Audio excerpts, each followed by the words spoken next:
புதுமுகங்களுக்கு வாய்ப்பு. ஆப்கான் தொடருக்கான இந்திய அணியை அறிவித்தது பிசிசிஐ.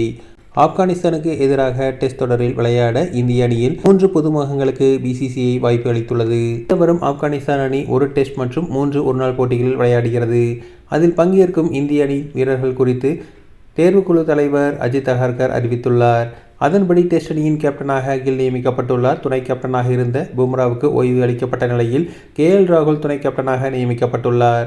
மேலும் ஜெய்ஸ்வால், சாய் சுதர்சன், ரிஷப் பந்த், படிக்கல், நிதிஷ்குமார் ரெட்டி, வாஷிங்டன் சுந்தர், குல்தீப் யாதவ், முகமது சிராஜ், பிரசித் கிருஷ்ணா, துரு ஜுரேல் ஆகியோருக்கு வாய்ப்பளிக்கப்பட்டுள்ளது.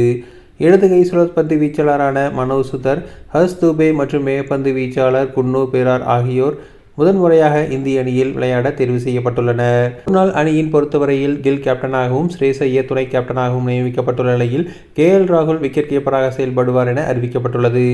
மேலும் 2023ஆம் ஆண்டுக்கு பிறகு இஷான் கிஷானும் அணிக்கு திரும்பியுள்ளார். விராட் கோலி, நிதிஷ்குமார் ரெட்டி, வாஷிங்டன் சுந்தர், குல்தீப் யாதவ், ஹர்ஷ்தீப் சிங், பிரசித் கிருஷ்ணா ஆகியோர் அணியில் இடம்பெற்றுள்ள நிலையில் புதுமுகங்களாக பிரின்ஸ் யாதவ், குர்னூர் பிரார், ஹர்ஷ் தூபே ஆகியோருக்கு வாய்ப்பளிக்கப்பட்டுள்ளது. ரோஹித் சர்மா மற்றும் ஹர்திக் பாண்டியா ஆகியோர் உடல் தகுதி பெற்றால் அணியில் இடம்பெறுவார் என அறிவிக்கப்பட்டுள்ளது. டெஸ்ட் போட்டிக்கான இந்திய அணியில் சுமன் கில் கேப்டனாகவும், ஜெய்ஸ்வால், ராகுல் துணை கேப்டனாகவும், சாய் சுதர்சன், ரிஷப் பந்த், தேவ்தத் படிக்கல், நிதிஷ்குமார் ரெட்டி, வாஷிங்டன் சுந்தர், குல்தீப் யாதவ், பிரசித் கிருஷ்ணா, குர்னூர் பிரார், மனோஜ் சுதர், ஹர்ஷ் தூபே, துரு ஜுரேல் ஆகியோர் இடம்பெற்றுள்ளனர்.